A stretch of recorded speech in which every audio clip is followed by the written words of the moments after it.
So, good day everyone. Ako po si Princess Ann M. Sanchanes and then ang i-discuss ko po ay yung last three topics ng coverage natin sa Family Code of the Philippines. So, let's start po. Ang i-discuss ko ay patungkol sa property relations between husband and wife and the family home and lastly, the paternity and filiation. So mag-start po tayo sa Title 4 ng Family Code of the Philippines, Property Relations between Husband and Wife. So sa Chapter 1, General Provisions, ayon kay Salmond, in its widest sense, property includes all persons' legal rights of whatever description. So dun sa sinabi ni, dito sa quotation ni Salmond, ang ina-highlight niya dito ay yung term na property. Ibig sabihin, ang isang tao ay merong any legal rights that a person have. This could include intangible rights such as yung mga intellectual property, contractual rights, and even legal entitlements or privileges that are enforced by law. So ano-ano nga ba yung mga examples ng property in its widest sense ayon kay Salmon? The real property, halimbawa na lamang po ay yung lands or buildings. Yung personal property, ito yung mga tangible goods, money, vehicles. Intellectual property, ito naman yung copyrights, patents, and trademarks. Sa contractual rights naman po, ito yung a right to payment or performance under a contract. Rights to inheritance, the legal right to inherit from someone estate. And yung rights to reputation naman, a person's right to protect their name or likeness through laws such as defamation or privacy law.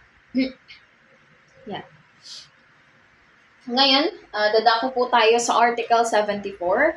Article 74 states that the property relationship between husband and wife shall be governed in the following order. So, yung una po ay by marriage settlement executed before the marriage. So, yung marriage settlements or yung kasundo or yung prenuptial agreement nila bago sila ikasal or kasunduan, ito ay isinasagawa bago gawin yung kasal. Kung kanino o kung papaano ba nila dapat pamahalaan yung kanilang mga ari-arian.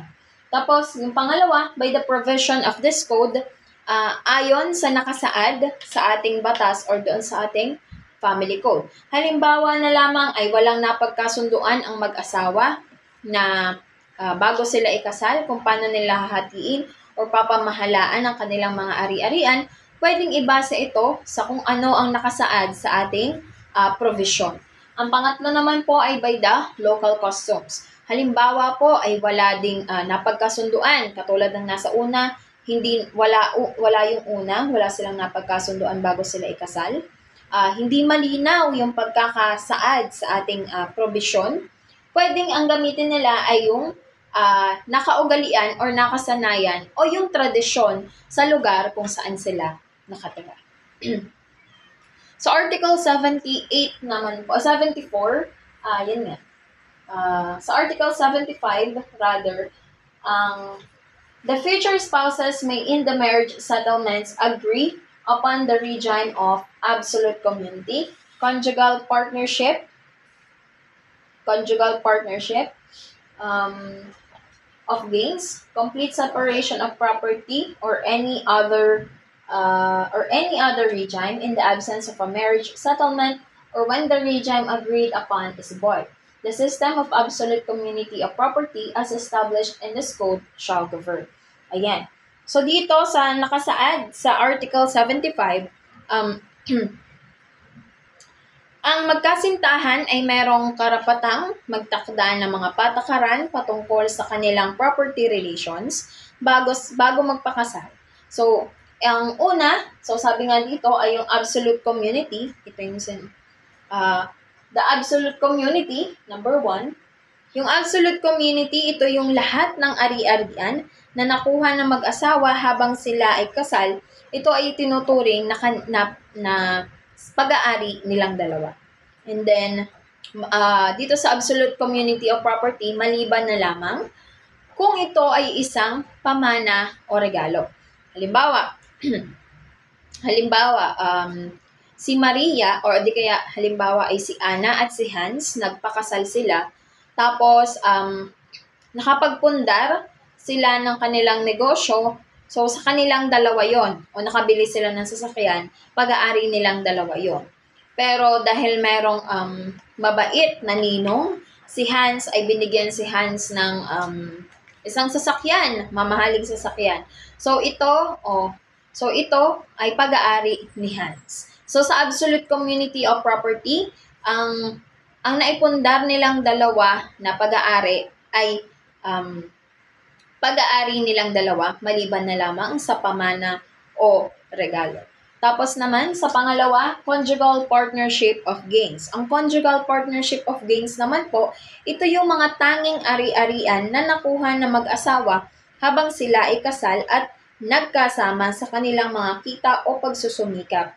So, ang magiging pag-aari nilang magkasama, ang mga ari-arian bago ang kasal o nakuha mula sa pamana o regalo ay ay nananatiling pag-aari ng bawat isa. Ayan. So, habang sila ay kasal, ayan. Halimbawa na regaluhan sila, ito ay pag-aari nilang dalawa. Kung sa absolute community of property, kung ang lahat ng napundar nila ay pag-aari nilang dalawa, maliban na lamang sa regalo, mga pamana, sa conjugal partnership of gains naman, ito ay pag-aari nilang dalawa kung nakuha nila ito base sa kanilang pagsusumikap at kasama na rin dito yung mga regalo o pamana. At ang pangatlo naman po ay complete separation of property. So, ang complete separation of property naman po, ang bawat asawa ay may kanya-kanyang ari-arian at walang magiging community property sa pagitan nila. Ang bawat isa ay nagmamanage ng sarili nilang ari-arian at mga obligasyon. Halimbawa na lamang ay si Hans at si Ana ay nakapagpundar sila ng negosyo. Tapos, nakapagpundar si Hans ng negosyo, iyon ay sa kanya. Nakabili si Ana ng isang sasakyan base, ito ay habang sila ay kasal dahil sa kanyang pagsusumikap, ito ay para kay Ana.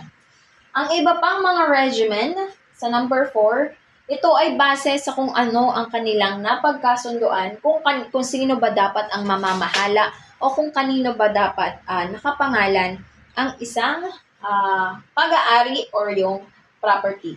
As long as the same is not contrary to law, morals, public order, or public policy. Ngayon naman po, idadako tayo sa Article 76 na maaaring magkaroon ng modification doon sa ginawa ninyong agreement. Ngunit, modification in the marriage settlements may be valid. It must be made before the celebration of marriage. Subject to the provisions of Article 66, 67, 128, 135, and 136. Ayan. Sa pagbabago, from the word itself, modification or pagbabago, di ba? Pagbabaguhin nyo ang inyong marriage settlements, kailangan it should be in writing. Ang una, kailangan ito ay nakasulat sa formang dokumento. Hindi lang to basta sinabi, basta pinagdesisyonan mo lang. Kailangan ito ay nakasulat. Pangalawa, signed by the parties. Kailangan ay permado ninyong dalawang mag-asawa o na magkasintahan na kayo ay nag-a-agree sa kasunduang ito. At ang panghuli, executed before the marriage. Kung magkakaroon kayo ng pagbabago sa inyong kasunduan o sa inyong kasulatan, kung sino ba dapat ang mag-govern o mamahala ng mga ari-arian, dapat ito ay isinagawa bago ang kasal. Kapag ito ay naikasal na, ay hindi na po valid. Ayan.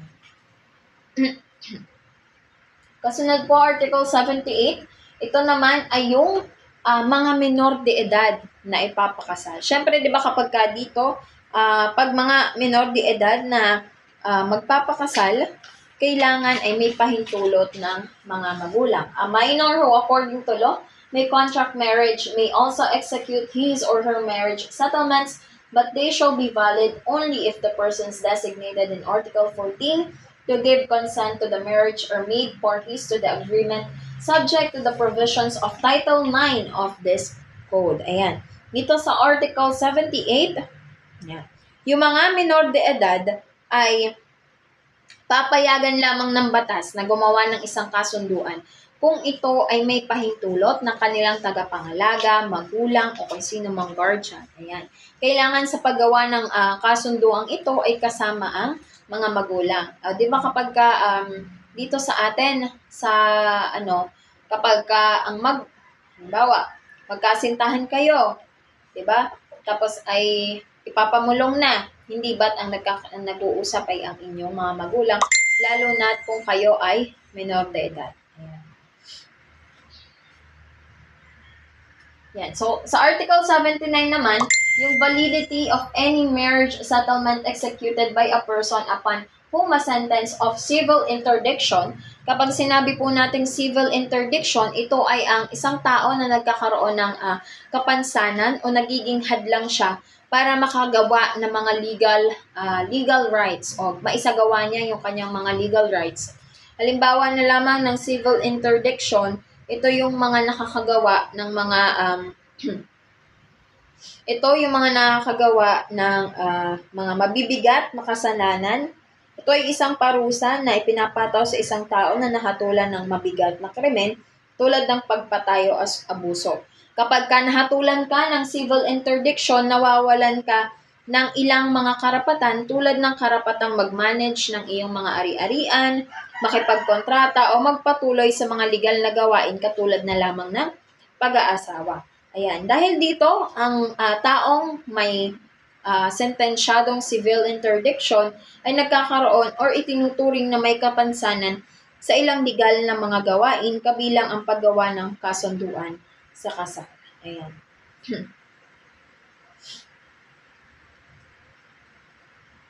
Next naman po ay sa Article 80, in the absence of contrary stipulation in a marriage, settlement, the property relations of the spouses shall be governed by Philippine laws regardless of the place of the celebration.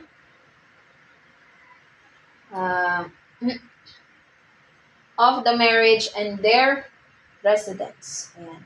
Dito sa Article 80 ng Family Code ng Pilipinas, kung parehong banyaga, ang una, yan. So dito ay kung walang ibang kasunduan o estipulasyon sa isang kasunduan sa kasal, ang mga ugnayan o relasyon sa ari-arian ng mag-asawa ay susundin ang mga batas ng Pilipinas. So, yan.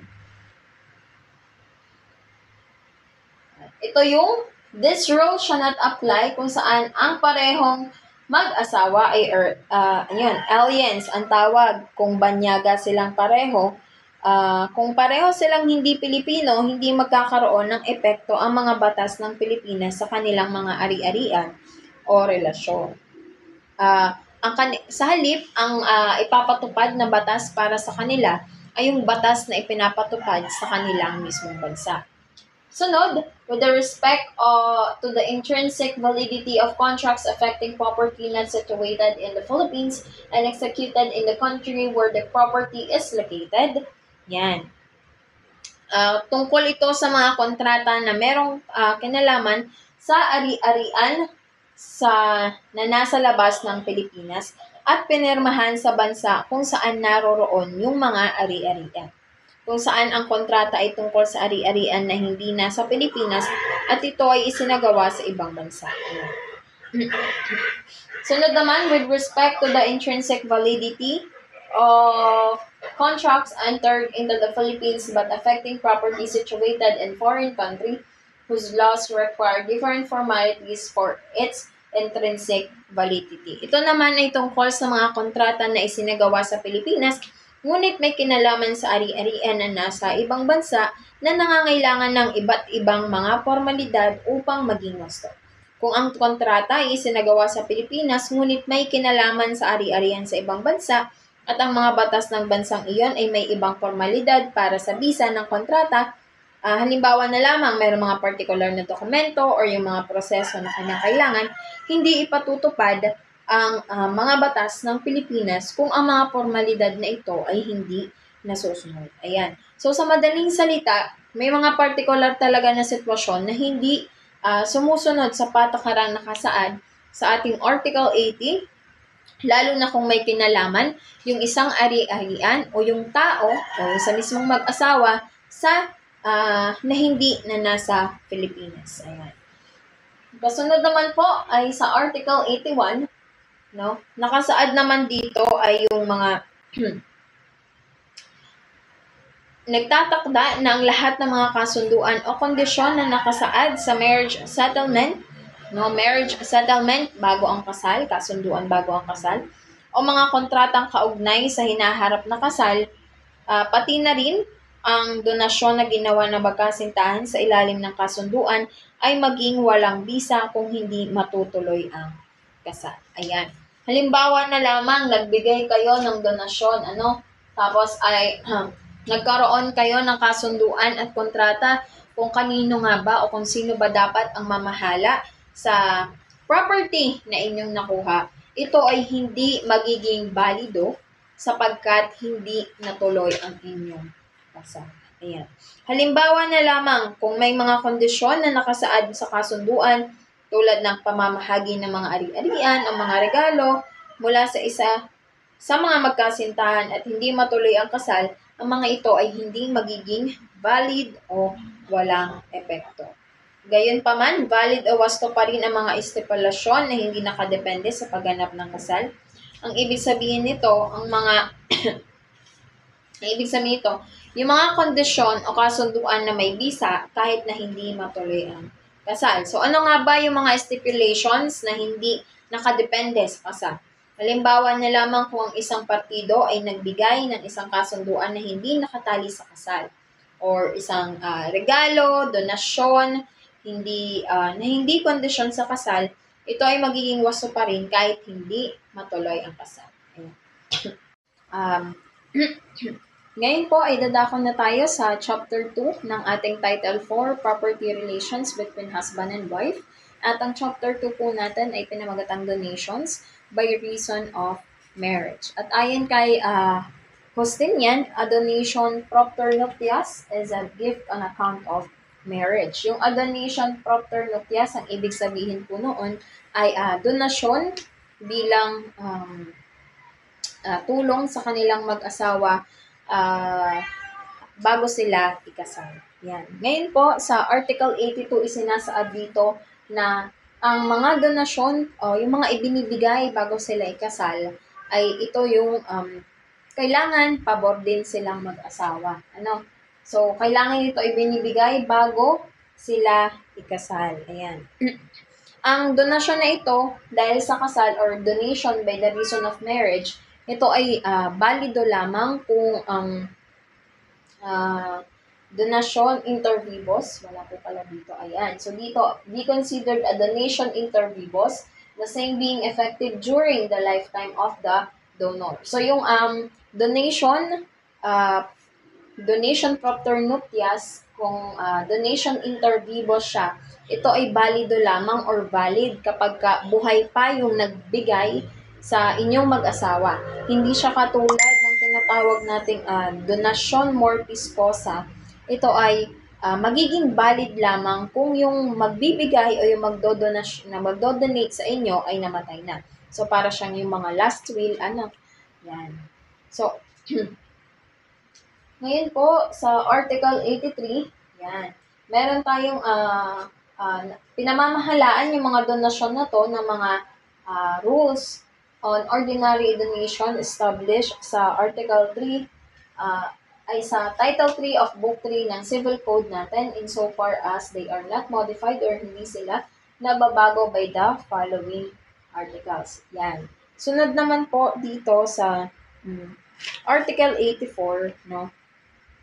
Meron tayong mga limitasyon sa donasyon na maaaring ibigay ng mag-asawa sa isa't isa sa ilalim ng isang non-absolute community property region. So, pinipigilan ng Article 84 ang bawat isa sa mag-asawa na magbigay ng isang bagay na malaki ang halaga para maiwasan yung kanilang hindi pagkakapantay-pantay sa paghahati o pagkakahati ng kanilang mga ari-arian. So, ganun din sa mga donasyon ukol sa hinaharap na ari-arian ay kinikilala lamang kung ito ay sinagawa ayon sa mga patakaran ng testamentary succession. Ayan. Dito sa Article 85, isinasaad naman dito na yung mga donasyon dahil sa kasal na may kinalaman sa ari-arian na may encumbrance. So, yung encumbrance po natin tinatawag, ito po, encumbrances. Ito yung mga ari-arian na may utang. So, may nakaakibat o may nakakabit na utang. Ayan. So, ang tawag sa tatanggap ng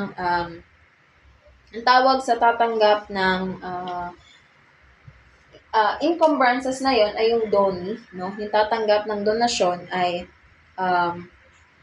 hindi siya magiging obligado sa magiging kulang noong utang na yon. Okay, so magiging valid pa din ang donasyon na to kung yung ari-arian na to ay encumbrances or may utang, dahil ang donasyon ng ari-arian na may encumbrance ay valido o wasto pa rin. Halimbawa, kung ang isang magulang ay nag-donate ng isang bahay at lupa sa kanyang anak bilang bahagi ng kasunduan sa kasal ng anak at ang bahay ay may utang o mortgage, ang donasyon ay hindi mawawala o magiging hindi wasto dahil lamang sa pagkakaroon ng ari-arian. So, yun pa rin ay sa mga anak, yan.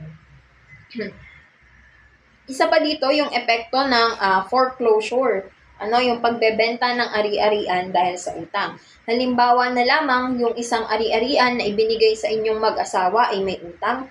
Kayo bilang donee, donee nga ba yun? Or Dani, D-O-N-E-E,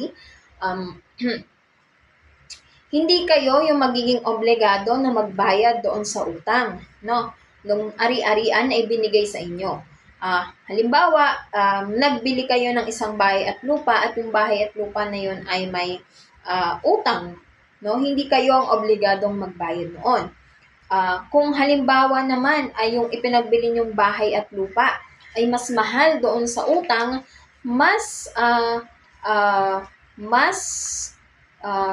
kayo ang makikinabang sa labis o doon sa excess na pera bilang tagapagtanggap noong donasyon. Ayan. Kasunod naman po sa Article 86, yung donasyon by reason of marriage, pwede silang i-revoke by the donor in the following cases. Halimbawa na lamang if the marriage is not celebrated or judicially declared void ab initio except donations made in the marriage settlements which shall be governed by Article 81. So, yung una, halimbawa na lamang po ay hindi natuloy yung kasal o yung tinatawag nga nating void ab initio. Yung walang bisa mula sa simula. Ayan. Yung pangalawa naman ay yung when the marriage takes place without the consent of the parents or guardian as required by the law. Yun. Lalong-lalo na kung yung sa tulad ng tinalakay natin sa chapter 1, no? Yung mga minor de edad na nagpakasal tapos ay walang pahintulot ng magulang, tapos ay nagbinigyan sila ng mga donasyon dahil sa kasal or donation propter nuptias. So, hindi siya valid. Pagkatapos po, yung number 3, when the marriage is annulled and the donee acted in bad faith, no? Yun. Nagkaroon ng hindi pagkakasunduan bilang mag-asawa, naghiwalay sila. So, hindi sila nagkasundo bago sila ikasal. So, hindi sakop ng provision na ito ang mga pamamahalaan ng Article 81. Sunod na ang pang-apat naman po ay kung may legal na separation at ang asawa ay natumanggap ng donasyon ay may kasalanan. Ayan. So, kung merong kasalanan yung asawa, so hindi valid din. And then if it is with a resolutory condition and the condition is complied with. Kung ang donasyon ay may resolutory condition at natupad yung condition, so yun yung ating susundin. At yung panghuli, when the donee has committed an act of ingratitude as specified by the provisions of the Civil Code on donations in general. Ayan.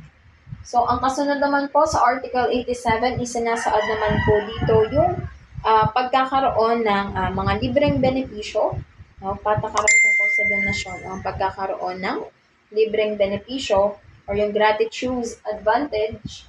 Ito po yung sinasabi natin, gratuitous advantage sa pagitan ng mag-asawa habang sila ay kasal. So, ayon dito, may mga limitasyon ng kondisyon kung kailan maaaring magbigay ng donasyon ang mag-asawa sa isa't isa habang sila ay kasal. Yan. So, dito po, dito habang sila ay kasal, at ayon din po dito, hindi pwede na magbigay ang mag-asawa sa isa't isa ng mahal at malalaking mahal at may malaking halaga na bagay sa isa't isa. Dahil, yun yan. Dahil hindi wasto or pwede nang, hindi. Exemption pala yun, yung mga gifts.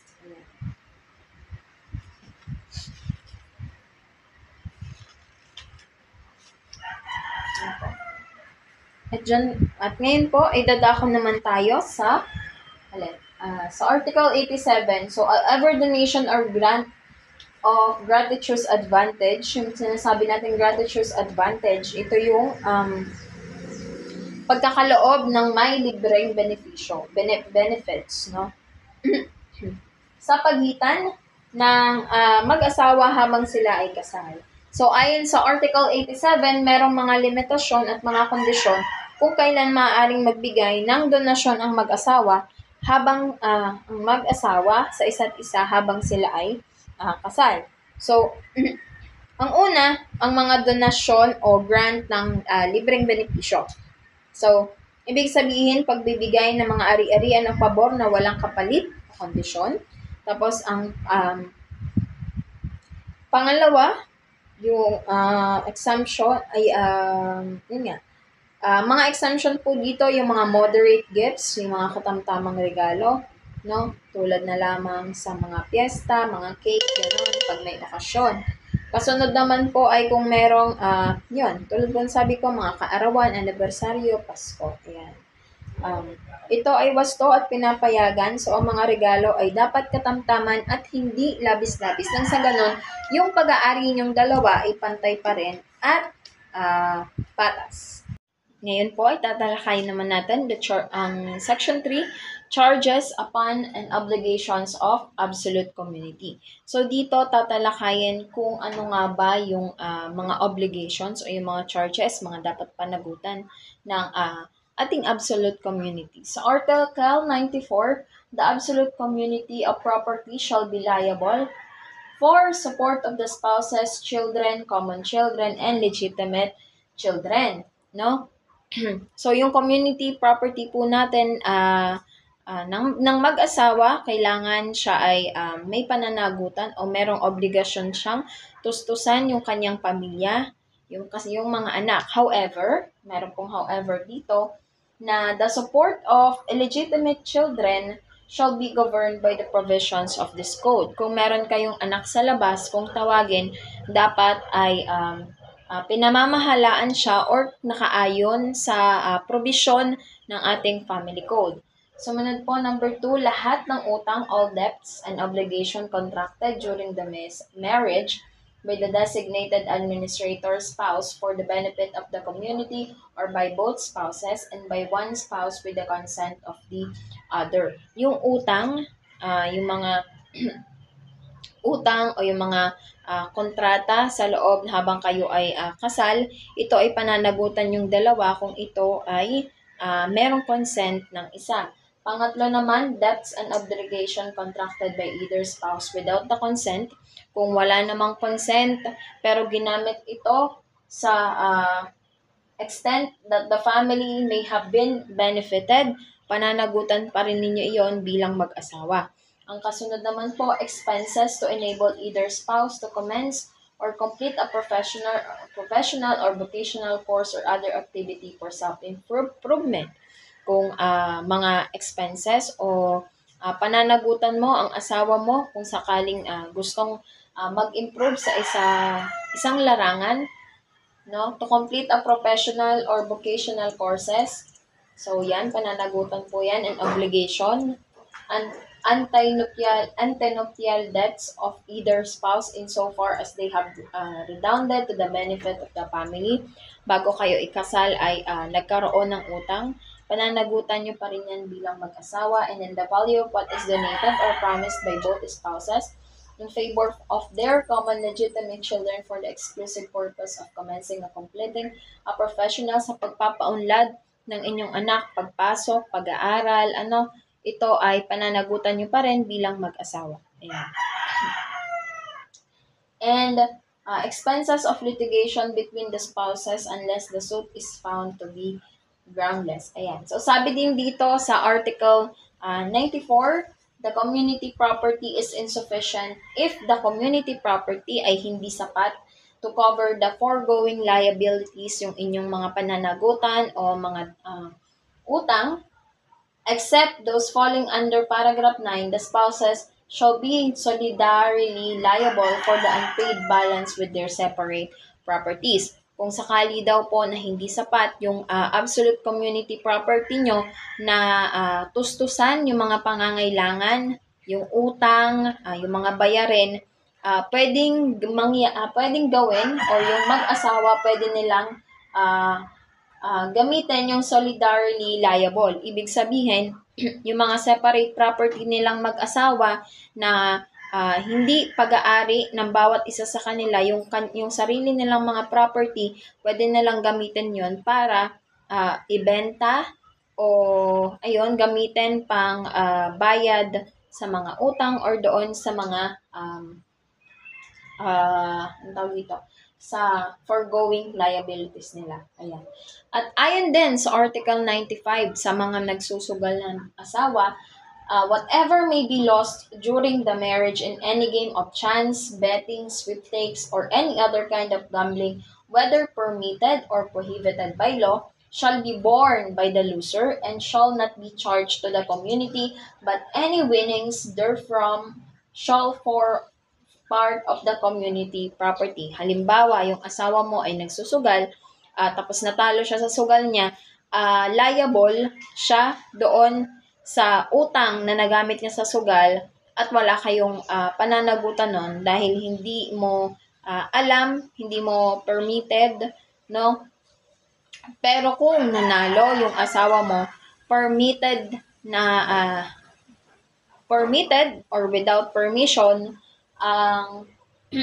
yan, sabi dito, but any winnings therefrom ay parte pa rin ng inyong community property. Pag nanalo siya, halimbawa ng malaking pera, part na yon ng inyong absolute community property. Pero kung natalo, ay pananagutan niya lamang yun mag-isa.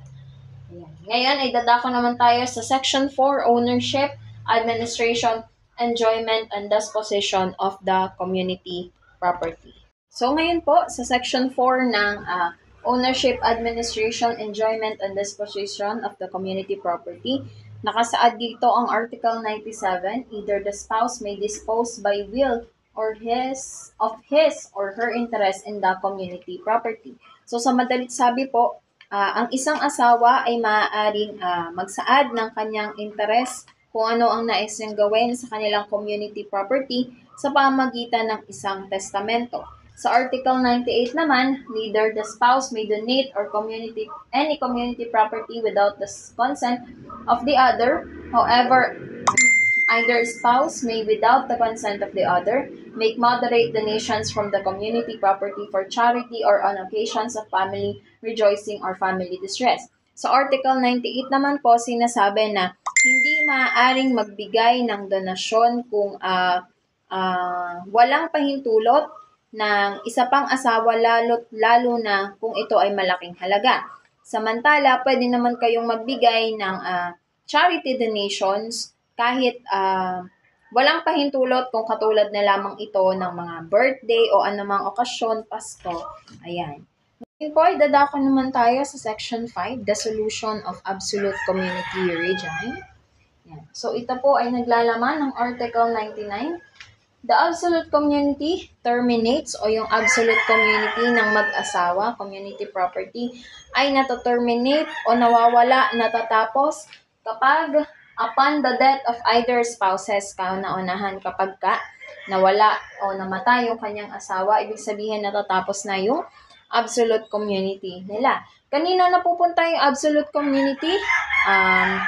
Syempre, doon sa naiwan na buhay na asawa. And then, number 2, when there is a decree of legal separation. Ayan. So, kapag nagkaroon na kayo o na okay na, natapos na yung inyong legal separation, ay hahatiin ng patas ng pantay ang inyong absolute community property. At so, maliban na lamang doon yung mga pamana, regalo. Ayan.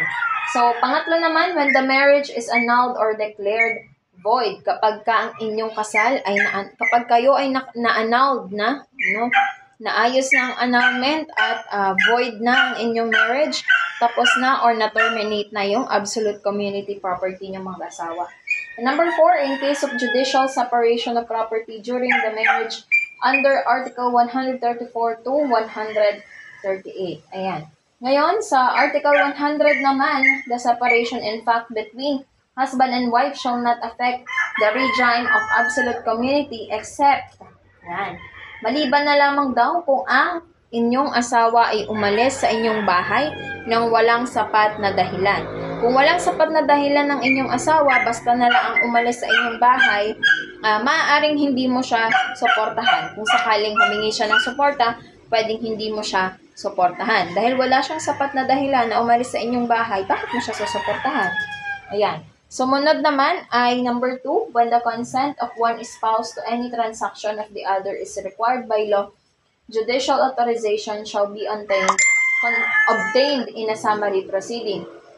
Dito sa number 2, halimbawa, merong nais gawin na transaction yung asawa nyo, halimbawa gustong ipagbili yung lupa na part ng inyong absolute community property, tapos ay walang pahintulot nyo o ayaw mong pumayag, pwedeng humingi yung asawa mo na magbebenta ng lupa nyo sa korte ng tinatawag nating judicial authorization. So, sa pamamagitan nito, kahit walang pahintulot ng asawa niya, pwede mong ibenta yung lupa. Pangatlo, in the absence of sufficient community property, the separate property of both spouses shall be solidarily liable for the support of the family. So, dito, kung hindi sapat yung absolute community property nyo na para tustusan, tulad ng sinabi ko kanina sa section 3, kung hindi sapat yung inyong absolute community property na suportahan yung inyong pamilya, pwede nyong gamitin yung solidarily liable. Ibig sabihin yung inyong mga separate property ay pwede nyong ibenta o gamitin para matustusan yung inyong pamilya. So, kasama na rin dito, be given judicial authority to administer or encumber any specific separate property para mabayaran yung mga utang nyo, of the other spouse and use the fruits or proceeds thereof to satisfy the latter share. Sa Article 101 naman, kung ang inyong asawa daw ay inabandon na kayo, okay. So, kanina doon sa nakalimutan ko po, dito sa Article 101, Paragraph 1, di ba kanina kung ang asawa nyo ay umalis ng inyong bahay ng walang dahilan, tapos ay hingian kayo ng suporta, pwedeng hindi mo siya tustusan. Maliban na lamang kung ang inyong asawa ay umalis ng inyong bahay ng dahil sa physical violence, emotional, yun nga, tapos ay mga pang-aabuso, ano pa ba? Merong mga sapat na dahilan kung bakit siya umalis, ay, syempre, tutustusan mo siya. Dahil kayo ay mag-asawa pa rin. Ayan. Dito naman po sa Article 101, kung ang inyong asawa ay umalis or inabandon na kayo ng fails to comply with his or her obligations sa inyong pamilya, the aggrieved spouse may petition the court for receivership, for judicial separation of property, or for authority to be sole administrator of the absolute community, subject to the precautionary conditions as the court may impose. So, ayun, kapag hindi ginawa ng inyong asawa yung obligasyon niya bilang asawa mo, tustusan yung pamilya mo, tustusan yung anak nyo, pwede kang magpetisyon sa korte ng receivership. Yung receivership, ibig sabihin, magtatalaga ang korte ng third party na mamamahala ng inyong mga ari-arian. Tapos kapag naman judicial separation of property, dito ay hinahati ang hahatiin yung inyong absolute community property at pamamahalaan nyo ng separately. At yung sole administrator of the absolute community, ibig sabihin yung inyong absolute community, pag nagpetisyon ka ng sole administrator of absolute community, sa yun mapupunta yung inyong absolute community dahil hindi niya dahil sa pag-iwan niya ng kanyang obligasyon. Ayan. So, next po, the obligation to the family mentioned in the preceding, yan. So, dito naman, nakasaad dito, na kapag ka 3 months nang nawawala yung asawa nyo, hindi na bumalik, maaaring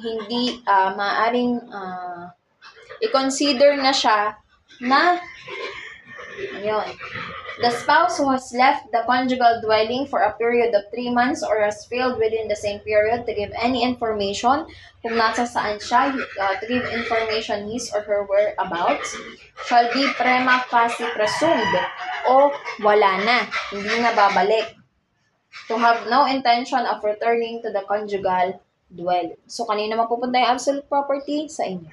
Yan.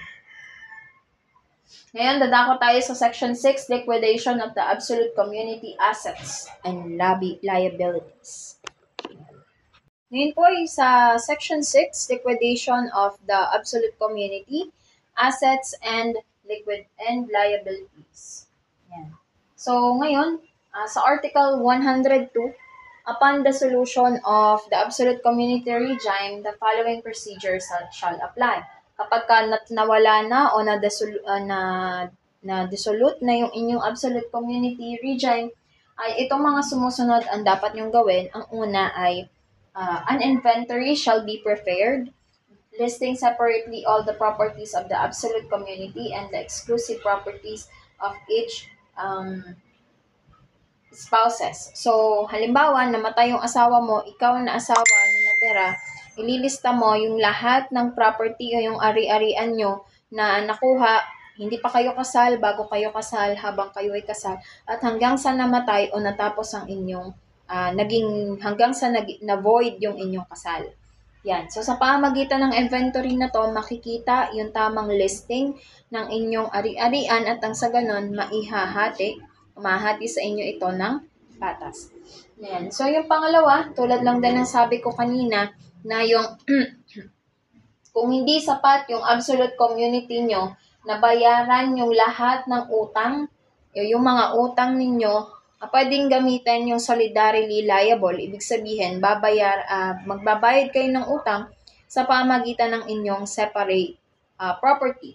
Sa pangatlo naman, yung mga natitirang ari-arian nyo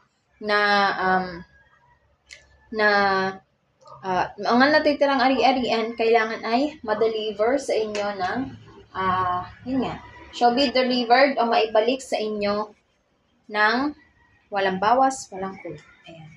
At ngayon, whenever the liquidation of the community properties of 2 or more marriages contracted by the same person before the effectivity of this code is carried out simultaneously, the respective capital, fruits, and income of each community shall be determined upon such fruit as may be considered according to the rules of evidence. In case of doubt as to which community the existing properties belong, the same shall be divided between the different communities in proportion to the capital duration of each. Po ay dadako naman tayo sa Chapter 4, Conjugal Partnership of Gains. Ayan. So, base doon sa tinalakay ko nung una, yung conjugal partnership of gains, ito yung pagtutulungan ng mag-asawa sa ikauunlad ng kanilang pamilya. Ayan. So, Article 105, in case the future spouses agree in the marriage settlement that the regime of conjugal partnership gains shall govern their property relations during marriage, the provisions in this chapter shall be a supplementary application. Kung halimbawa, nagkasundo yung dalawang mag-asawa na ang paraan ng kanilang pamamahala sa kanilang mga ari-arian ay conjugal partnership of gains or CPG, maaaring yan, maaring yon ang gamitin nila sa pamamahala ng kanilang mga ari-arian. Sa Article 106 naman, isinasaad naman dito na halimbawa, silang dalawa ay sabay na kumikita, sabay na naghihirap, nag-iipon sila ng kanilang pera para sa kanilang pamilya, tapos ay natapos ang kanilang relasyon o naghiwalay sila, dito nagkakaroon ng patas na paghahati ng kanilang kinita o ng kanilang pera dahil doon sa kanilang kasunduan. Maliban na lamang kung nag-agree sila na may conjugal partnership of gains tapos meron silang kasunduan kung kanino mapupunta si pera o merong payak na hatian, ay yon ang masusunod. Ngayon naman po, dadako tayo sa 107 and Article 107 and Article 108.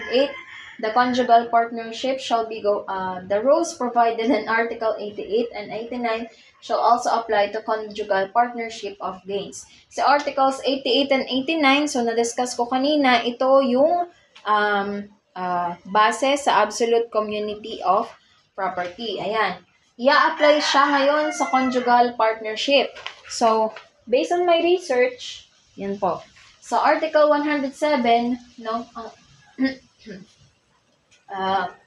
ang Articles 88 to 89 nauugnay sa absolute community of property kung ang isang probisyon sa artikulong ito ay maaaring ilapat sa conjugal partnership of gains nang hindi nakasalungat sa particular na probisyon ng ating CPG o ng kasunduan ng pag-aasawa, maaari itong ilapat. So, sa paglalapat ng panuntunan sa kontrata ng partnership, ang conjugal partnership ay maaaring ituring na isa ring uri ng partnership. Sa makatuwid, ang pangkahalatang prinsipyo ng kontrata ng partnership ay maaaring ilapat sa relasyon ng mag-asawa sa ilalim ng CPG hanggat ito ay salungat sa mga partikular na probisyon ng family code sa kanilang kasunduan sa pag-aasawa.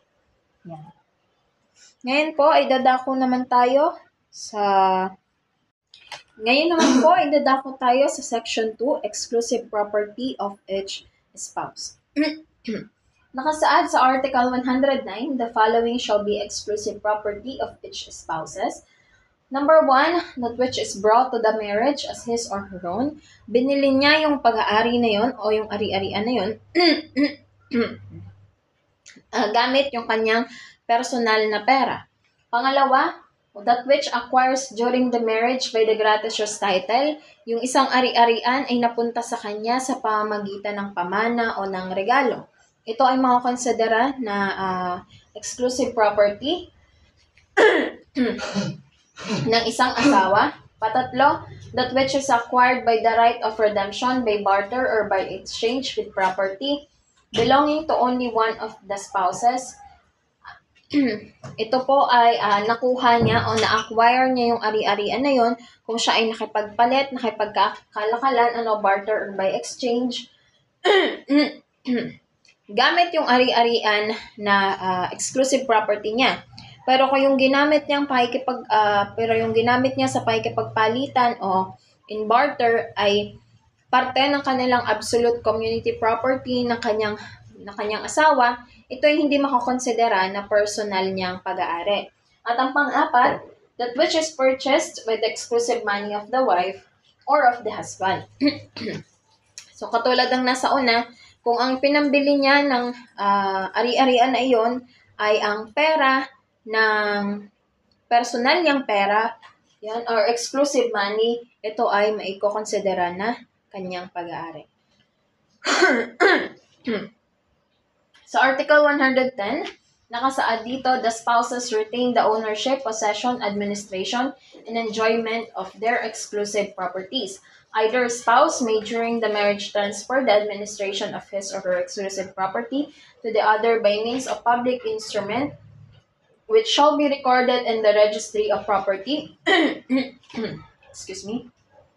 of the place the property is located. Dito sa Article 110, So, pwede niyang ilipat yung pangangasiwa or pangangalaga ng kanyang isang property.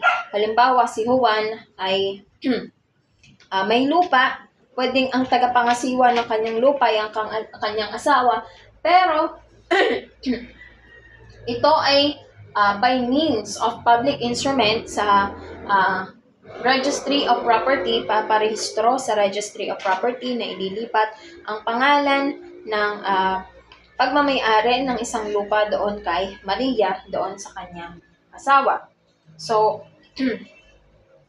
sa Article 111, a spouse of age may mortgage and convert, alienate, or otherwise dispose of his her exclusive property without the consent of the other spouse and appear alone in the court to litigate with regard to the same. Ayan, dito sa Article 11, nakasaad dito na yung isang tao na may personal na ari-arian, pwede niyang i-mortgage, pwede niyang i-encumber, i-alienate yung kanyang isang personal or exclusive property o anong pamang paraan para i-dispose yung kanyang exclusive property nang walang consent o permission ng kanyang asawa. And sa korte, maaaring hindi i-demand yung presence ng asawa niya kasi ito ay kino-consider na kino-consider na sarili niyang lupa. So halimbawa si Maria may lupa, ang namamahala ay si Jose. Naisipan ni Maria na ibenta yung lupa niya, yung pamamahala ni Jose doon sa lupa ni Maria ay mawawala ng bisa at yung kikitain sa lupa na kinita doon sa lupa ni Maria sa pagbebenta ng lupa ay mapupunta kay Maria, hindi kay Jose. Dahil si Jose ay tagapangasiwa lamang. Sa Article 112, the alienation of any exclusive property of a spouse administered by the other automatically terminates the administration over such property, and the proceeds of the alienation shall be turned over to the spouse. Ayan. Sa Article 112, ay mali pala. Sa Article 111, dito yung pwede niyang gawin yung kung anong paraan na gusto niya.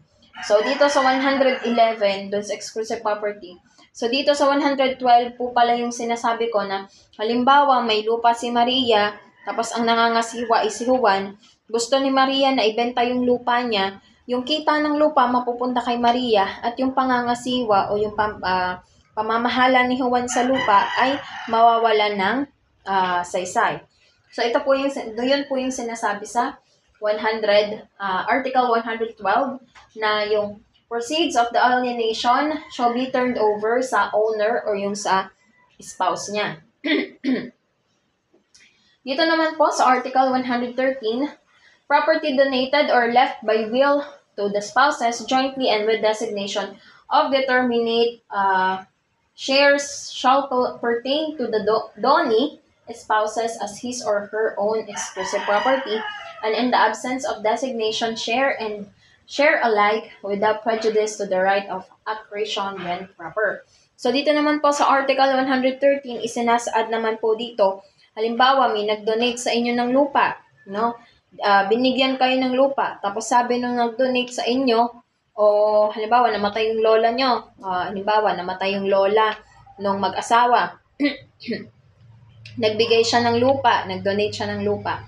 Ang habilin ng lola bago mamatay, ang 1,000 hectares yung lupa. Yung 500 hectares doon sa asawang babae, yung another 500 hectares ay doon sa asawang lalaki. So, yun ay yun ang masusunod by testament. And then now naman po sa 114, Article 114, dito ay yung donations are onerous, the amount of the charges shall be borne by the exclusive property of the donee spouse whenever they have been advanced by the conjugal partnership of gains. Halimbawa, yung idononate na lupa kay Jose at Maria kanina ay merong kaakibat na obligasyon at kondisyon. Halimbawa, yung lupa ay nagbabayad ng tax. Yung magbabayad ng tax ay yung donee o yung tumanggap ng donasyon. Ayan. So, yun lang po ang sinasaad ng Article 114. Sa Article 115 naman, retirement benefits, pensions, annuities, gratuities, use of rocks, and similar benefits shall be governed by the rules and gratuitous or onerous acquisitions as may be proper in each case. Dito sa Article 115 naman, nakasaad dito halimbawa yung depende dito yung pag-aari kung paano mo siya na-acquire. No? Halimbawa na lamang isang halimbawa na lamang po, ayon nga, retirement benefits, yung namatay yung asawa ni, ay hindi pala, nagretiro yung asawa ni Maria, o nagretiro si Juan. Ang retirement benefits ay tinuturing na pangkaraniwang ari-arian at hindi ito personal na pag-aari sapagkat yung retirement benefits, pwede nilang gamitin ito as expense sa mga kailangan nilang gastusin or pangangailangan sa kanilang pamilya. Paano naman kapag inheritance? O namatay si Juan, tapos merong pamana si Juan. Ang mana ni Juan na iyon ay kinokonsidera na exclusive property. Kinokonsiderang exclusive property yung mana ni Juan. Namatay si Juan, ang exclusive property na yon ay mapupunta na kay Maria. So that is considered as personal property na ni Maria kasi namatay na si Juan. Ayan. Ngayon po ay dadako naman tayo sa section 3, conjugal partnership property. Ayan. Dito sa conjugal partnership property, isinasaad sa Article 116, lahat ng pag-aari na nakuha nila habang sila ay kasal, halimbawa, ito ay whether the acquisition appears to have been made, contracted, or registered in the name of one or both spouses, is presumed to be conjugal unless the contrary is proved. So, yung mga pag-aari nilang dalawang mag-asawa ay na na-acquired nila habang sila ay kasal, ay kino-consider iyong conjugal. Maliban na lamang, kahit ito ay nakarehistro sa isa o sa dalawa, maliban na lamang kung napatunayan na hindi conjugal yung agreement or merong, katulad na lamang ng, halimbawa, sabi ko nga kanina, merong marriage settlements o merong kasunduan bago sila ikasal. Naman po tayo sa section 3 ng conjugal partnership property. Ayan. So, Article 116, so sabi dito, lahat daw ng property acquired during discuss na pala. Dito sa Article 117, the following are the conjugal partnership properties. Ang una yung those acquired by onerous title during the marriage at the expense of the common fund, whether the acquisition be for the partnership or for only one of the spouses. So, dito yung nakalimutan ko pong sabihin kanina, yung onerous title, ito yung pagkuha ng isang ari-arian o karapatan na merong kasamang obligasyon o pasanin. Halimbawa, yun na sabi ko kanina, pagbabayad ng mga buwis. So, dito sa number 1, kino-consider siya na conjugal property kapag nakuha mong ari-arian ay halimbawa nagbayad ka ng buwis, bumili ka ng bahay. So, ang ginamit yung pambili ng bahay ay yung pera na part ng inyong conjugal property, ito ay makukonsidera na conjugal property, yung bahay. Sa pangalawa naman, those obtained from the labor, industry, work, or profession of either or both of the spouses. So, halimbawa, sa pamamagitan ng, nagtatrabaho, yung mga ipon na pera, ito ay part ng inyong conjugal property.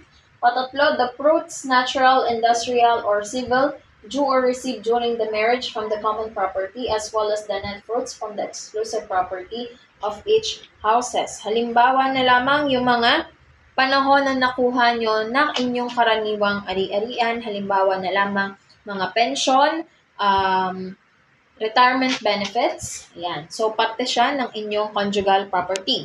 So, Pang-apat naman, the share of either spouses in the hidden treasure which the law awards to the finder or owner of the property where the treasure is found. Ayan.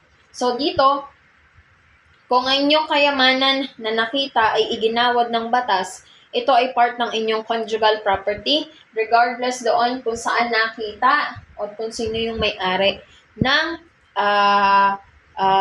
treasure na yon. So, mga konsidera siya na conjugal property. So, number 5, those acquired through occupation such as hunting or fishing or hunting, livestock existing upon the dissolution. Ayan, katulad ng mga hayop, no? So, habang kayo ay kasal, dumadami yung hayop. So, part siya ng conjugal property nyo. Kaya, nagkakaroon din ng kung sakaling matapos ang inyong relasyon, kailangan ito ay mahati na ayos. Pang-apat, those which are acquired by chance, such as winnings from gambling or betting. However, losses therefrom shall be borne exclusively by the loser's spouse. So, halimbawa, yung asawa nyo ay nagsusugal, tapos nanalo siya, yung pera na kanyang nakuha sa napanalunan niya, parte iyon ng inyong conjugal property. Pero kung siya ay natalo, tapos ginamit man niya yung conjugal property nyo o yung fund ng inyong conjugal, so, ang may obligado lamang na magbayad noon ay yung natalo nyo asawa. Ayan. Sa Article 180 naman, ito yung mga property na nabili nyo through installments, no? Na binabayad partly from exclusive funds or either or both spouses and partly from conjugal funds belongs to the buyer or buyers if full ownership was vested before the marriage into the conjugal partnership if such ownership was vested during the marriage. So, ang isang property kasi, mako-consider nyo lang na conjugal siya kapag ito ay na-acquire nyo during marriage. And also, yung isang property, mako-consider na conjugal siya, depende sa inyong napagkasunduan. So, sabi dito sa Article 118, halimbawa si Juan bumili ng motor bago sila ikasal ni Maria at ang ginamit niyang pera ay exclusive money niya, iyon ay kino-consider na kanyang exclusive property ni Juan. Pero kung itong motor na ito ay bumili at nag-install siya, tapos ang bumili ng motor at installments, tapos ang ginagamit niyang pambayad ay part ng kanilang conjugal money or ng conjugal property nila, yung motor makakonsider ito na conjugal property. Pero paano po kung ang motor ay binili through installments, hindi pa sila na ikakasal pero ang ginagamit na pambayad ay conjugal property, since ikakasal na rin naman kayo, part na rin yon ng conjugal property. Yeah. Kasi ang ginagamit na pambayad ay pinaghirapan ninyong dalawa, kaya part ito ng conjugal property. So, Article 119, whenever an amount or credit payable within a period of time belongs to one of the spouses, the sums which may be collected during the marriage in partial payments or by installments on the principal shall be the exclusive property of the spouse. However, interest falling due during the marriage on the principal shall belong to the conjugal partnerships. So dito po sa Article 119, kung halimbawa ay bago mag-asawa si Maria at Juan, may umutang sa kanila na 10,000. Tapos may interest na 1,000 pesos. Tapos ay hindi pa kayo naiikasal. So ang pera na yon na ipinautang ni Juan, kung ito ay part ng kanyang exclusive money, ito ay may consider na exclusive property. Pero kung kayo ay naikasal na ni Juan, yung interest na ibinibigay ng umutang kay Juan, ito ay part na ng inyong conjugal property. Ngayon naman po, sa Article 120, yung ownership of improvements whether for utility or adornment made on the separate property of the spouses at the expense of the partnership or through the acts or effort of either or both spouses shall pertain to the conjugal partnership or to the original owner spouse, subject to the following rules. When the cost of the improvement made by the conjugal partnership and any resulting in value are more than the value of the property at the time of the improvement, the entire property of one of the spouses shall belong to the conjugal partnership, subject to reimbursement of the value of the property of the owner's spouse at the time of the improvement. Otherwise, said property shall be retained in ownership by the owner's spouse, likewise subject to reimbursement of the cost of improvement. Halimbawa, nais nyong halimbawa, ang halimbawa, magpapa-improve kayo ng yung improvement na mas mataas kaysa sa original price, ito ay part ng conjugal property or ng conjugal partnership. Pero kung mas mura yung halaga ng improvement sa original price, ito ay part ng iyong exclusive property. Ayan. Next po ay sa Section 4, Charges upon an Obligation of the Conjugal Partnership. Tayo po ay magpapatuloy na sa Section 4, Charges upon an Obligation of Conjugal Partnership. So sa Article 21, the conjugal partnership shall be liable for the support of the spouse, their common children,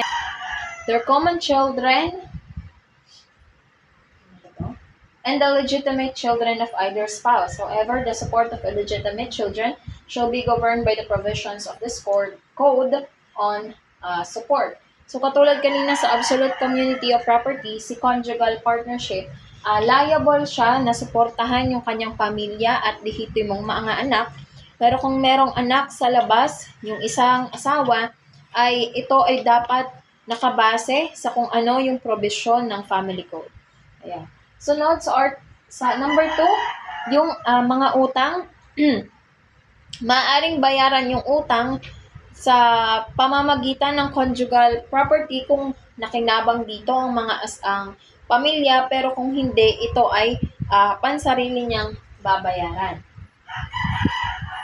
Sa patatlo, debts and obligation contracted by either spouse with the consent of the other to the extent that the family may have benefit. So, maaaring gamitin na pambayad nga. So, katulad po sa number 2, pwedeng gamitin si conjugal partnership property na ibayad sa mga utang kung sakaling nag-benefit ang family doon sa inutang na iyon, pero kung hindi, ay personal niya itong babayaran. Sa number 4, lahat ng taxes na nare-require para sa repairs ng kanilang conjugal property ay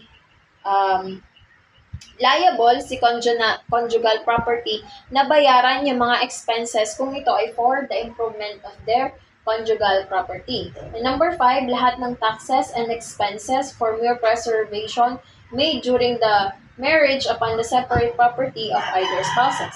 So number 6 naman, expenses to enable either spouse to commence or complete a professional, vocational, or other activity for self-improvement. So liable din si conjugal property sa mga professional development at sa before or antenuptial debts of either spouse insofar as they have redounded to the benefit of the family. The number 8 naman po ay value of what is donated or promised by both spouses in favor of their legitimate children. Halimbawa, nangako sila sa kanilang anak na pag-aaralin ito, pag-aaralin ang bata sa isang, halimbawa, pampubliko, pribadong paaralan. So, liable yung kanilang conjugal property na bayaran yung mga expenses dito. Expenses of litigation between the spouses unless the suit is found to groundless. Yan. Kung sakaling hindi rin sufficient si conjugal property, maaaring gamitin din yung solidarily liable. Kung saan sa pamamagitan ng kanilang separation property, pwede nilang gamitin ito para ma-cover up yung mga gaps or mga kulang sa pambayad o para maging sufficient to cover the foregoing liabilities. At ngayon, sa Article 122, yung pagbabayad daw ng kanilang personal na utang by the husband or wife before or during the marriage shall not be charged to the conjugal properties partnership except insofar as they redounded to the benefit of the family. Halimbawa na lamang si Maria ay nangutang ng nagkakahalagang 100,000 piso. Tapos, ay meron silang conjugal money na nagkakahalaga ng 100,000 piso. Ginamit ni Maria yung utang niya na 100,000 piso para sa, halimbawa, pagpapaganda, pagpaparetoke. Ito ay hindi sakop ng so hindi liable ang conjugal money ng mag-asawa na bayaran yung utang ni Maria. Pero kung nangutang si Maria na nagkakahalagang 100,000 piso dahil may na-aksidente, nagbayad ng matrikula sa pang-hospital or nag-benefit yung pamilya nila, liable ang conjugal money nila na bayaran yung utang. So kasunod, sa Article 123 naman, anuman yung mawala during the marriage in any game of chance or in betting, sweepstakes, or any other kind of gambling, whether permitted or prohibited by law, shall be borne by the loser and shall not be charged to the conjugal partnership. Halimbawa naman, si Juan ay nagsusugal, natalo siya nagkakahalagang 1,000,000 sa casino. So, hindi liable si conjugal money na bayaran yung utang niya o yung natalo niya na nagkakahalagang 1,000,000. So, hindi cover iyon ni conjugal money. Samantala, kung nalugi man ang negosyo ni Juan, hindi rin sakop ni conjugal money na na punuan yung nalugi sa kanya.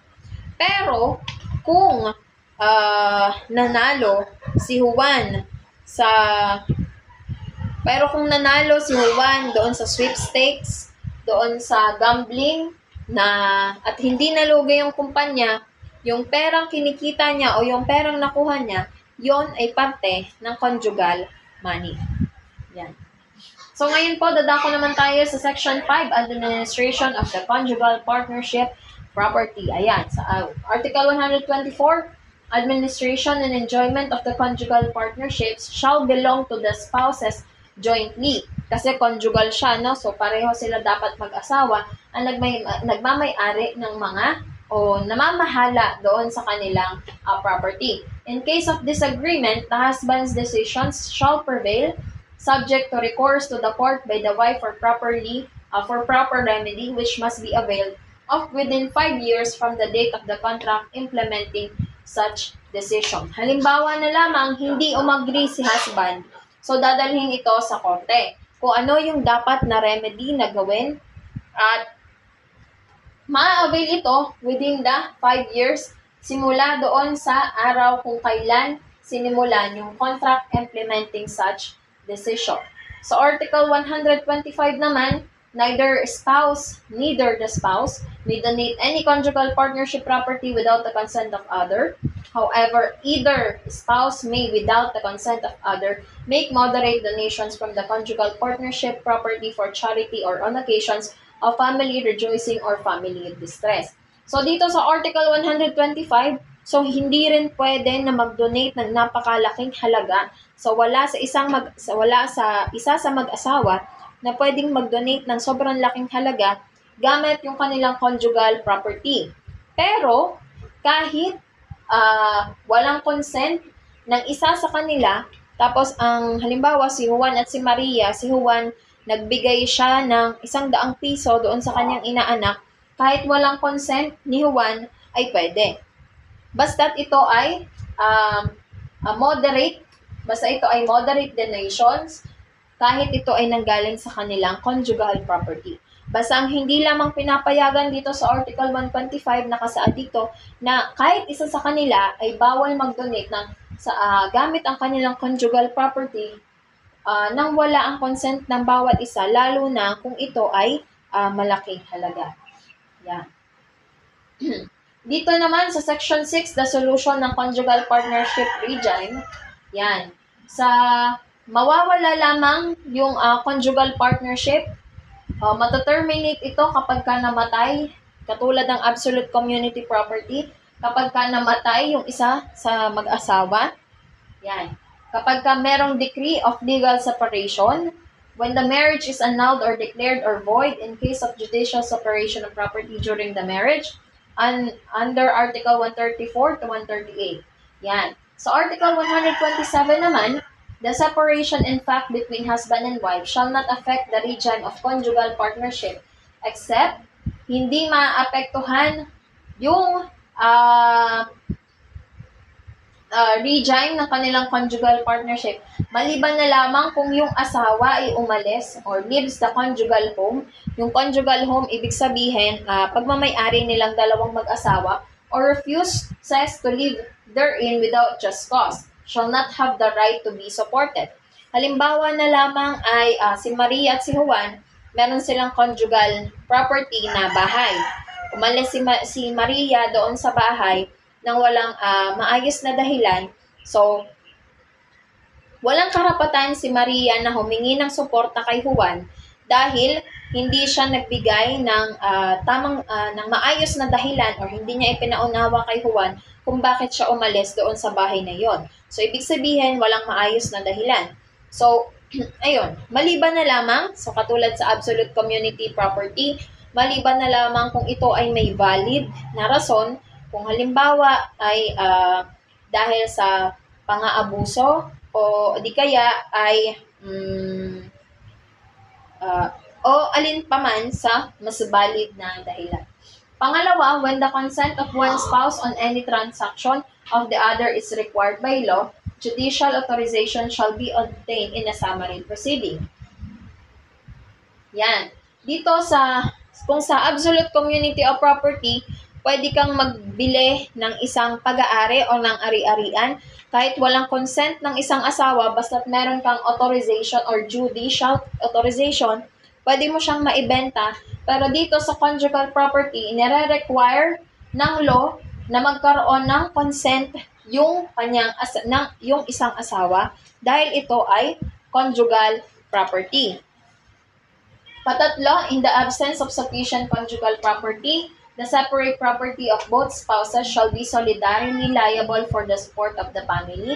The spouse present shall, upon petition in a summary proceeding, be given judicial authority to administer or encumber any specific separate property of the other spouse and use the fruits of proceeds thereof to satisfy the latter share. So dito sa patatlo, yun nga, kung hindi sapat yung mga kung hindi sapat si conjugal partnership property, maaaring gamitin si separate property ng mag-asawa para to cover or to support the family. The spouse present shall, upon petition in a summary proceeding, be given judicial authority to administer and encumber any specific separate property. Ayan. Dito naman sa Article 128, kung ang asawa ay hindi nagbigay ng sapat na dahilan, tapos ay inabandon na niya yung pamilya niya or nag-fail siya to comply to his on her obligation sa pamilya nila, pwedeng magsampa ng petition yung spouse o yung asawa sa korte. Yan nga, petition for receivership, for judicial separation of property, and for authority to be the sole administrator of the conjugal partnership property subject to the such precautionary conditions as the court may impose. Ayan. So, katulad kanina sa absolute community property, dito pwede ring mag-petition ng receivership. Sa ng receivership, judicial separation of property, pwedeng mahati, no? Sa for authority to be the sole administrator, so yung sa receivership, merong ibibigay yung law kung sino ang mamamahala ng kanilang mga ari-arian, ano ba yung mga dapat matanggap nila. Sa judicial separation of property, dito naman ay hahatiin ng patas at bantay yung kanilang conjugal partnership, conjugal property. Tapos, authority to be the sole administrator of the conjugal partnership property, totally dahil walang cause na o walang sapat na dahilan kung bakit kayo inabandon na, tapos ay nag-fail pa siya to comply sa kanyang his or her obligation sa pamilya niya, pwedeng humingi ka o mag-petition ka na sole administration of the administrator of the conjugal partnership property para sa ikaw na ang mamamahala ng inyong mga conjugal property. Naman po ay dadako tayo sa section 7 yung liquidation of the conjugal partnership assets and liabilities. Yan. Nakasaad sa Article 129, upon the dissolution of the conjugal partnership regime, the following procedures shall apply. Kapag ka na-terminate na, no, halimbawa namatay, so yung kanina ay na-terminate na yung conjugal partnership, ngayon yung dissolution of the conjugal partnership naman. So yung una, number one procedure ay kailangan ay merong inventory shall be prepared listing separately all the properties. So, kailangan mag-i-inventory ng lahat ng inyong ari-arian, kasama dito yung exclusive property nyo, yung mga property na na-gain nyo during your marriage. Yan. So, pangalawa, yung amounts advanced by the conjugal partnership in payment of personal debts and obligations of either spouse shall be credited to the conjugal partnership as an asset thereof. Yan. Halimbawa na lamang merong mga utang, no? Kung ang may mga utang na binayaran, halimbawa hiniram yung conjugal property para bayaran yung utang. So, ibabalik yung conjugal property na yon kung binayaran yung personal debts, tapos ang ginamit ay conjugal property. So, pangatlo, ay each spouse shall be reimbursed for the use of his or her exclusive funds in the acquisition of property or for the value of his or her exclusive property, the ownership of which has been vested by law in the conjugal partnership. Ayan. So, halimbawa dito sa number 3, yung binayarang utang binayarang utang ay exclusive property, tapos ang ginamit mong pambayad ay si conjugal property. So, kailangan mong bayaran yung conjugal property sa pamamagitan ng iyong exclusive money. Yan. Sa number 4 naman, yung debts and obligation of the conjugal partnership shall be paid out of the conjugal asset. In case of insufficiency of said assets, the spouses shall be solidarily liable for the unpaid balance with their separate properties in accordance with the provisions of paragraph 2 of Article 121. Ayan. So, sabi nga kanina, kapag hindi sapat si conjugal property na bayaran yung mga utang at yung mga atustusan, yung mga obligasyon mo, so, pwedeng gamitin si conjugal partnership. O di kaya, ay hindi. Halimbawa, hindi pala sapat si conjugal partnership, pwede nyong gawin yung solidarity liable yung sa pamamagitan ng inyong mga exclusive property. Yan. So, number 5, yung mga natira o yung mga labis ay kailangan ibalik sa mag-asawa, thereafter be delivered to each of them. So, number 6 naman, unless the owner had been indemnified from whatever source, the loss or deterioration of movable used for the benefit of the family belonging to either spouse, even due to fortuitous event shall be paid to said spouse from the conjugal funds, if any. Halimbawa na lamang meron kayong movable property, tapos nasira ito for the benefit of your family, so gagamitin si conjugal property para mabayaran itong si movable property in case of meron. No? And next, the net remainder of the conjugal partnership properties shall constitute the profits, which shall be divided equally between husband and wife, unless a different portion of or division was agreed upon in the marriage settlements, or unless there has been a voluntary waiver of forfeiture of such share as provided in this code. So dito, halimbawa, sa number 7, paghahati ng pantay na kita, maliban na lamang kung merong agreement. So, halimbawa, sa kita ay kumita ng 10 million. So, ang hatian nyo as 5 million. Tapos, may agreement kayo nung una na kapag nanalo sa bet, for example lang po, na kapag nanalo ka sa bet, sa'yo ang 2 million, ibig sabihin, mas makapangyarihan yung agreement nyo, but in document form, ha? So, magiging 7 million na yung hati mo. Yan. Number 8 naman, the presumptive legitimates of the common children shall be delivered upon the partition in accordance with Article 51. Yung mga legitimate child nyo, kung halimbawa ay sa inyong mga properties, no, kailangan kasama din sila sa hatian. Yan. Tama ba? Yan. O nga, sa paghahati ng mga legitimate child. So, number 9, yan. So, nakasaad lang dito sa number 9, halimbawa, ito yung partition ng tahanan o ng lupa ng inyo bilang mag-asawa. So, halimbawa na lamang yung mga ito ay base sa interes ng mga anak. So, ang magdedesisyon dito ay ang korte. Pero kung below 7 years old yung bata o wala pang 7 years old, ito ay sa parte ng nanay. Yan. So, Article 130 naman, upon the termination of the marriage by death, the conjugal partnership property shall be liquidated in the same proceeding for the settlement of the estate of the deceased. Ayan, halimbawa, namatay si Juan. Tapos, hahatiin yung mga ari-arian ni Juan. And then, si Juan ay may tagapagmana. So, yung naiwang asawa ni Juan, ang kahati niya ay yung tagapagmana ni Juan. Yan, dito naman sa Article 31, nakasaad naman dito na halimbawa, mayroong dalawa o higit pang kasal bago ang pagkabisa ng family code. So, ang una, kailangan tukuyin yung mga sumusunod, yung respective capital, fruits, and income. Sa mamamagitan ito ng evidence and documents. Sumunod po ay paghahati ng ari-arian. Halimbawa, kung saan yung conjugal partnership ay kabilang, hahatiin sa ng pantay ng iba't ibang partnership. Yan, halimbawa sa kapital, yan.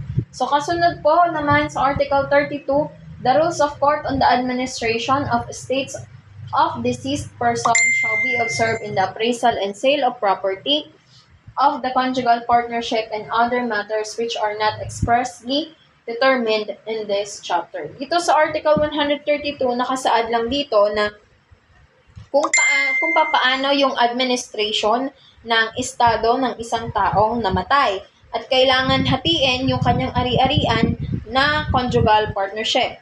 So, ang proseso ng paghahati, ito ay susundin base sa kung ano ang nakasaad sa rules of court. Ayan. Sa Article 133 naman, from the common mass of property, support shall be given to the surviving spouse and to the children during the liquidation of the inventory property and until what belongs to them is delivered, but from this shall be deducted the amount received for support which exceeds the fruits or rents pertaining to them. So halimbawa, namatay si Juan, tapos may asawa silang dalawa ni Maria, tapos ay hahatiin yung ari-arian ng kanilang conjugal partnership. So habang hinahati si conjugal partnership, pwedeng gamitin muna yung other conjugal property.